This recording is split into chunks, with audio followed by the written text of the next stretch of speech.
जय श्री राधे। क्या भगवान हमारी प्रार्थना को सुनते हैं? क्या हमारे द्वारा की गई प्रार्थना का भी भगवान के कान में पड़ती है?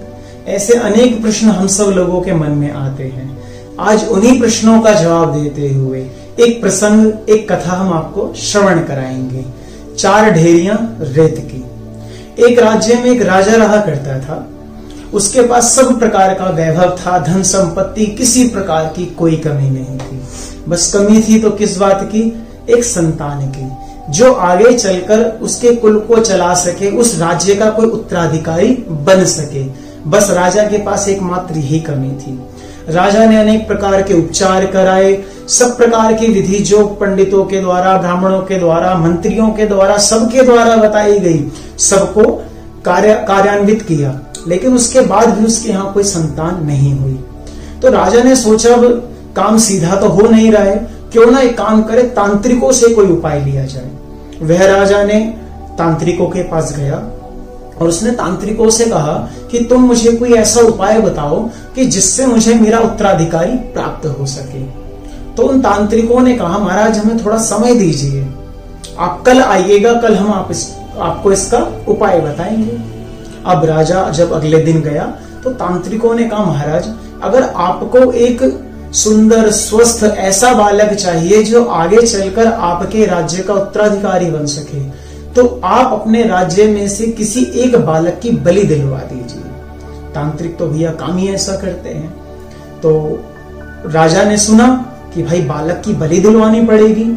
अब राजा ने पहले तो सोचा समस्त राज्य जो है ये सब मेरे ही बालक है, मेरे ही बालक के समान है, मैं कैसे इनकी बलि दे सकता हूं, लेकिन मुझे अपने राज्य का उत्तराधिकारी भी चाहिए, तो मुझे बलि देनी आवश्यक है। तो उसने संपूर्ण राज्य में ढिंडोरा पिटवा दिया कि जो भी परिवार अपने बालक, किसी एक बालक की बलि देगा, मैं उसको मुंह मांगा धन दूंगा, उसको खूब संपत्ति आदि से खूब तृप्त कर दूंगा। जब राजा ने यह ढिंडोरा पिटवा दिया तो यह बात जब संपूर्ण राज्य में पता चली तो उस राज्य में गरीब परिवार भी रहा करता था।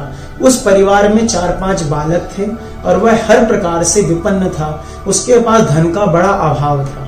तो उसके माता पिता ने सोचा क्यों ना एक काम किया जाए, हमारे पास ये जो 4-5 वर्ष का एक बालक है ये हमारे किसी काम का नहीं है। क्या अभिप्राय किसी काम का नहीं है?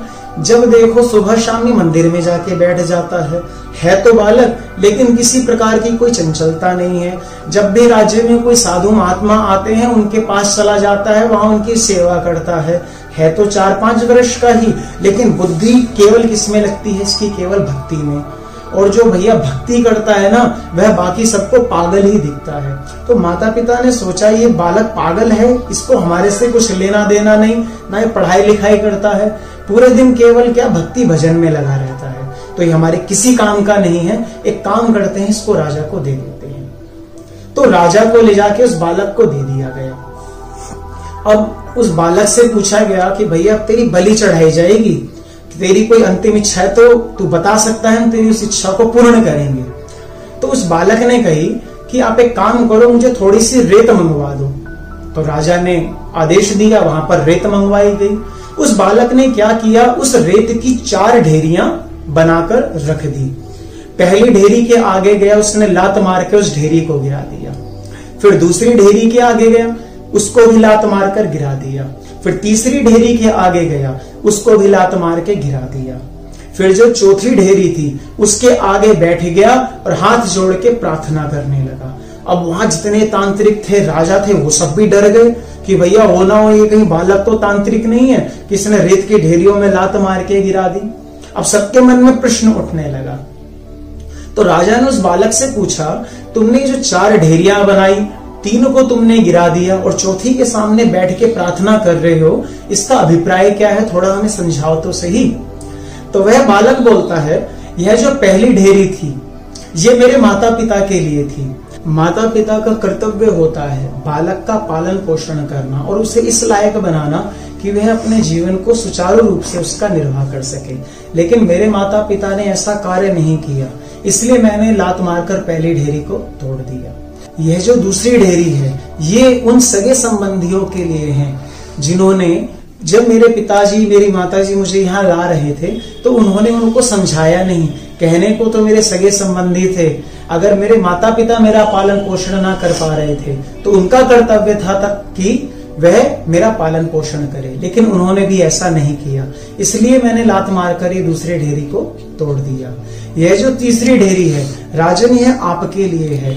राज्य का जो राजा होता है उसके लिए सारी प्रजा, समस्त प्रजा उसके बालक के समान होती है, लेकिन आपने अपनी प्रजा में से ही एक परिवार को बोला कि वो बच्चे को लाके दे दे कि मैं उसकी बलि दे दूं, तो राजा आपके द्वारा यह कार्य बड़ा निंदनीय है। इसलिए मैंने तीसरी ढेरी पर लात मार के आपसे भी जो इच्छा थी रक्षा की उसको समाप्त कर दिया।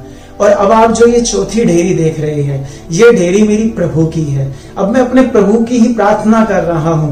अब अगर उनकी इच्छा होगी तो मेरे प्राण चले जाएंगे, और अगर उनकी इच्छा होगी तो मैं जीवित रहूंगा।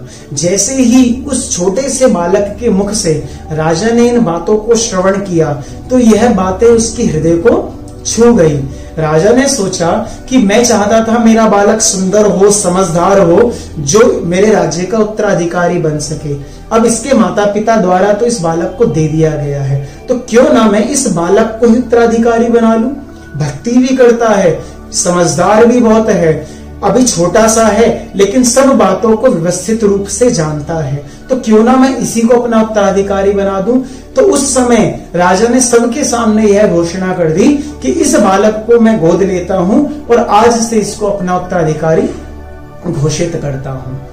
तो बंधुओं, उस बालक ने सबसे अपनी आस छोड़कर केवल उस प्रभु का ध्यान लगाया, उस प्रभु को पुकारा, तो प्रभु ने उसकी पुकार को सुना।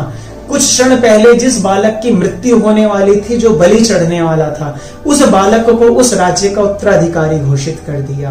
तो इसलिए हम सब लोगों को यह समझना चाहिए, भगवान हमारे द्वारा कही गई बातों को अवश्य सुनते हैं, लेकिन जब उसका सही समय आता है भगवान उस कार्य को किया करते हैं। जय श्री राधे।